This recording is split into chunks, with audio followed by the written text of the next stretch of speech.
Okay, we are live. Hi. Greetings to all the educators out there. I'm going to give everyone just one more minute to join us. I'm really excited about the mini workshop today. I'm giving you 3 very valuable tips in terms of how to increase your impact and create change wherever you are. So these tips aren't just for teachers or educators. These tips are for business women, businessmen. Everyone can use these tips. So if you are just joining us, feel free to go ahead and share with all your friends on Facebook. Also, like and subscribe to my Masterful Teaching page. Let me give everyone one more minute and we will begin. I am excited.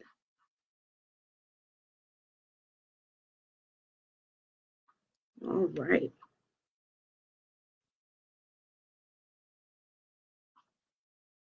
Welcome, welcome. Good to see you. Thank you for logging on. Awesome. So let's begin. This is a very brief Toolbox Thursday. So every Thursday, Masterful Teaching will be logging on live and teaching you tips and tricks of the trade so that we can fill our toolboxes as professionals.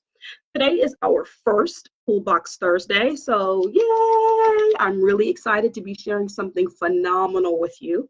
And if you understand, if you enjoy, if you think the tip is meaningful or useful, then be sure to like, comment, give us a thumbs up so that we know that we're headed in the right direction. So as I said again, welcome to Toolbox Thursday, and your new tool for today that we will be exploring very briefly, how to create change.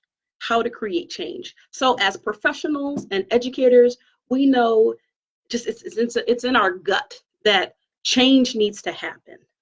So because we know that change needs to happen, I felt that the first live session that Masterful Teaching does should be on how to create change. So I've got 3 tricks of the trade to help you create change in a meaningful and very valuable way. So these 3 tips are going to take you to before change is created, during change, and then after change. So before change is created, the first thing you need to do is assess the readiness of your audience. So again, before any change happens, before any ideas are shared with administration or shared with your boss or supervisors, you need to sit down and think to yourself, before I share this idea, or before I try to create this change, is my environment, is my organization, is my workplace ready for change? So in her book, Spiro said you should design strategies for participants of lowest readiness to reduce their change of disrupting or slowing the change process. So if your audience is not ready for change, they're going to disrupt and completely stop or slow down the change process. So what I want everyone to take from this is never assume that because you want change to be created, that everyone is ready to change and everyone or your work environment is ready for that change. Never assume all participants are ready. See, the issues you deem crucial may not be crucial to the participants. So as you're sharing your idea or trying to create change with urgency and with energy and excitement, it may not be well received. So I want you, step number 1, be prepared for your change idea to not be well received. That's step number 1.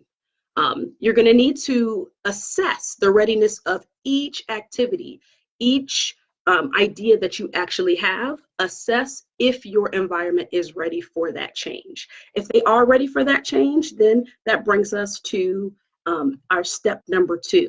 So after we've assessed the readiness of our environment to be, for that change, then step number 2 is making sure that they're not only ready for the change, but make sure that you don't have or you watch out for the sabotagers of change.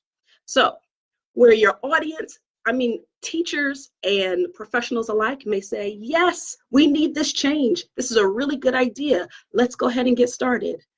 They may not be receptive to you leading that change. They may not be receptive to your leadership. They may not be receptive undercover to that change. So our step number 2 is you have to try to minimize resistance. Try your best to minimize resistance. So when we talk about minimizing resistance, we're talking about look for possible pockets of resistance in your audience. And if we're educators and teachers, of course, I'm talking about other teachers. I'm talking about some assistant principals or vice principals that may not necessarily be ready for change. But all of these audiences will say, yes, we're ready to change. Yes, that's a great idea. But truth be told, they may try to sabotage you. Behind the scenes. So it's important to realize that, number 1, you may encounter resistance even from individuals who are members of groups you have thought that support you. So be careful of that. And then here's how we overcome it. Remember, resistance is not about getting your agenda accomplished. Okay? Remember this. Resistance is not about getting your agenda accomplished. It's about feelings. The resistance is all about the feelings of those who are being asked to participate. So what I would do if I feel that resistance in step 2, in order to minimize it, I need to have a sit down with them and ask them, how are they feeling? How do they, one-on-one, how do they feel about the change? How do they feel about the idea? As a teacher leader, whenever I encountered resistance, when I was giving professional developments, I would often take the person aside, just pull them aside. It's very effective when you pull them out of the group, so it's one-on-one.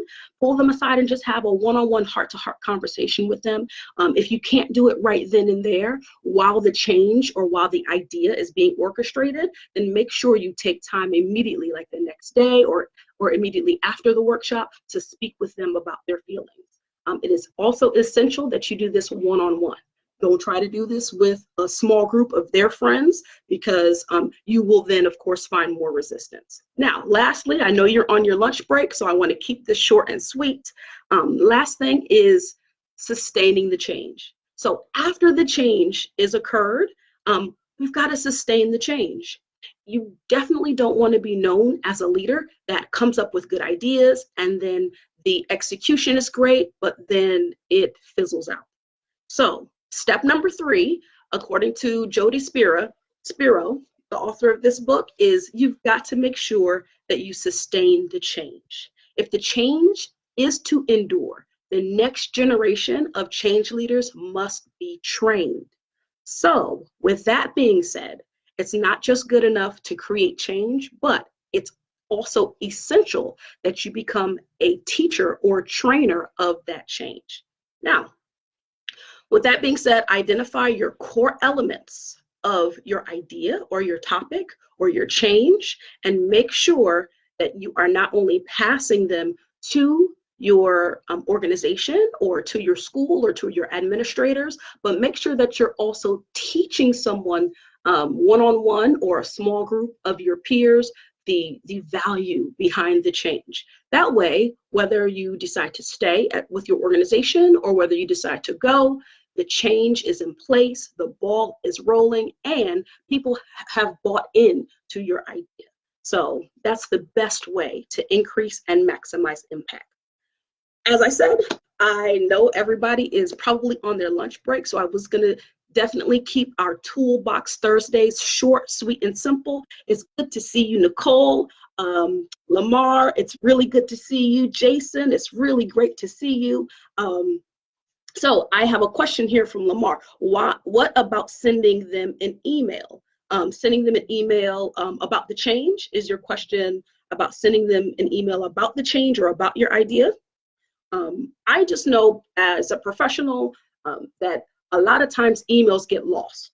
And so because a lot of times we get bombarded with so many emails, you may not want to send your initial idea or the initial contact through email. What I would do in order to roll out a change successfully, I would actually pull a small group of my peers. I would talk to them about it. You kind of have to feel out your organization or the population first. And so I would, of course, pitch it a few times. Once to my peers, I would also try to pitch it to the team leaders to see if they would be down with that change, if the change is a good idea. Also, we as leaders have to be receptive to feedback and to criticism. A lot of times we have an idea and we believe like, oh, this is my baby. I've been thinking about this for a long time. This is perfect, right? And when we pitch the idea, it may not be well received, or our peers may poke holes in it, or not necessarily poke holes in it, but say, hey, it would be great if you made these changes. So we as leaders have to also be receptive to change. So Lamar, that was a great question. Does anyone else have any additional questions? So if you have additional questions, you can definitely post them, comment. And also, I just want to let you know two things. Number one, I will do this every Thursday. This is our first Toolbox Thursday. If you think it went well, please give me a thumbs up.